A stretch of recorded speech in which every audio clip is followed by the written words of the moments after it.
Ladies and gentlemen, please welcome the Executive Director of the ACLU, Anthony Romero.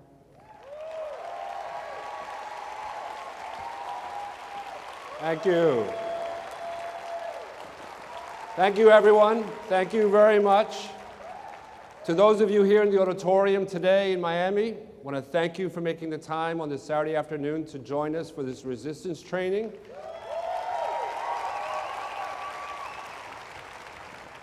To the folks who are watching via their web and their house parties, we have more than 200,000 card-carrying members who took themselves to more than 2,000 house parties in each and every single state of the union to attend this training. So let's give them a round of applause.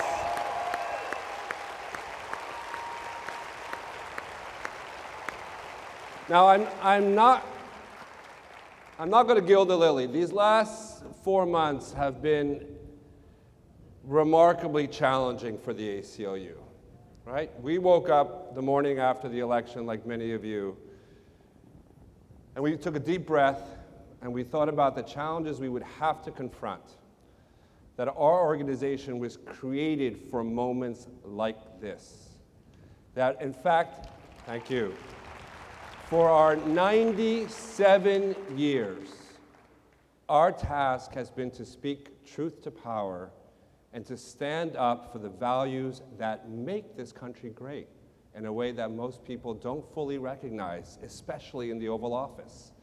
That what makes us great in America is the freedom of speech, freedom of dissent, the rights of due process, equal protection of the law, that we treat people not by the color of their skin, but by the content of their character, even if they are Muslims or undocumented immigrants or women who wish to get abortions or LGBT students, that all of us have these rights. And our organization was created to ensure that each and every single person live with the right to dignity. Now, I'm here to tell you what we're going to do. I'm here to tell you what you're going to do. And I'm here to tell you what we're up against. What we're going to do at the ACLU, we are scaling up. We have more than 300 litigators all across this country. We will add another 100 staff nationwide, about 100 litigators nationwide, to really up our game on the many issues that we know we will have to fight this administration.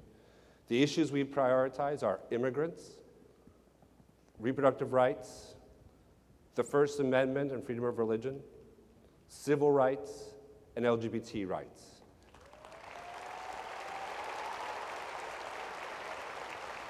We will bring all the lawsuits necessary to ensure and defend those rights.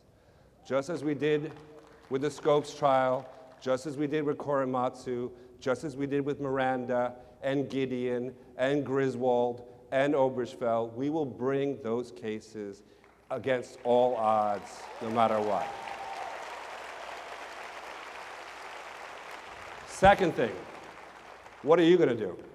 Now, what's remarkable is that the events after the election, that we've had people turn out, organically come to us. It didn't take a lot of work to fill this auditorium. It wasn't even that hard to get 200,000 people going to 2,000 house parties. People are motivated. They're paying attention. They're angry. They want to be deployed. They don't just want to write you a check or write you a petition or send an email. They want to be engaged. You want to be protagonists with us. So we hear you. We open the doors to the church. And now come in. Let's do this together. We need you to be protagonists in this struggle. We'll do the work in the courts. You do the work in the streets. And failure is not an option. Because if we can put the pressure on elected officials through town halls, through lobbying, through direct actions, for protests in support of the values we believe in, like we believe in Planned Parenthood, let's protest in front of their clinics of support. Let's protest on behalf of undocumented immigrants and hold up signs saying, "Welcome to America, you new citizen." Let's show the signs of support for Muslim centers. So people powers our effort to harness that great energy, and that our membership went from 400,000 members to more than 1.2 million members. So we hear you, we heed you, we need you, and we will deploy you. Final thing, what we're up against.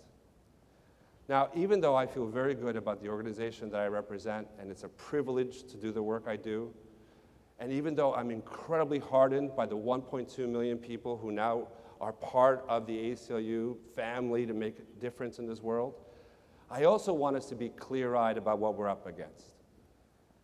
We have 300 lawyers. The Justice Department has 11,000 lawyers working for Jeff Sessions. When you count the number of lawyers working for the whole US government, you have 19,000 lawyers working for President Trump. And he's clear about his ideological agenda. Just today, you heard him fire a bunch of US attorneys in the Justice Department because he didn't like the party they came from. This is a man that will expect to double down on his ideological agenda. And even though we will do everything we can, we are still the David to the government's Goliath. And some of the actions you'll take may not succeed. And some of the elected officials we'll ask you to talk to may not hear you or heed you. But we must never despair. Even when we lose,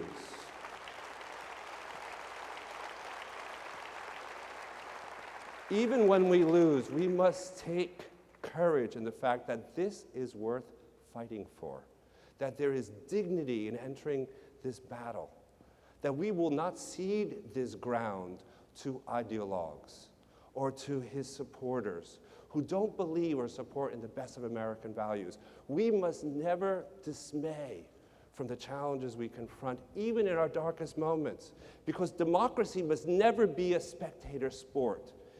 Our rights, the freedom of speech, the freedom of protest, the freedom to petition one's government, those are not just rights. In the Trump era, those are obligations. And so, I ask you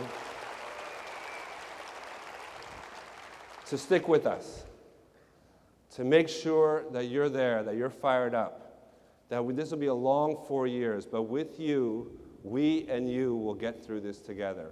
And we and you will make sure that our best values are never betrayed. Messy, disruptive, loud, that's what democracy looks like.